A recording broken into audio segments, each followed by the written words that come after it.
Korang tahu tak, masih ada lagi kampung-kampung di Malaysia yang belum ada bekalan air bersih dan tenaga elektrik yang stabil. Tapi hari ini, saya nak tunjuk satu kampung yang sedang berubah hasil teknologi dari inisiatif MOSTI. Sekarang saya berada di Kampung Tekam Segamat Johor, antara kampung yang pesat membangun yang terawal terima manfaat daripada inisiatif teknologi luar bandar oleh MOSTI.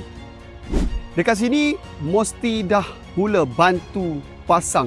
Yang pertama, telaga tiup dengan tenaga solar. Kedua, lampu jalan tenaga boleh baharu, renewable energy. Dan yang ketiga, jeti terapung biocomposite. Semua ini memang ubah cara hidup kampung. Tak percaya? Jom tengok sendiri. Bila datangnya lampu solar ni memberi manfaat kepada kawasan ni lah. Untuk lebih terang lagi, di belakang ni adalah kabin teknologi hidrogen untuk hasilkan tenaga elektrik untuk membekalkan pada solar.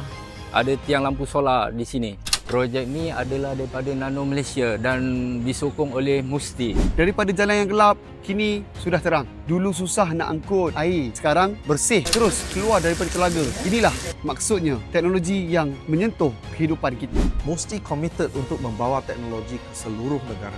Bukan hanya di bandar, tapi juga di kawasan luar bandar. Projek seperti di Kampung Tekam ini membuktikan bahawa inovasi boleh mengubah cara hidup, meningkatkan kesejahteraan dan memberi harapan baru kepada masyarakat. Kami akan terus berusaha memastikan setiap rakyat, tidak kira di mana mereka berada, dapat manfaat daripada kemajuan sains dan teknologi.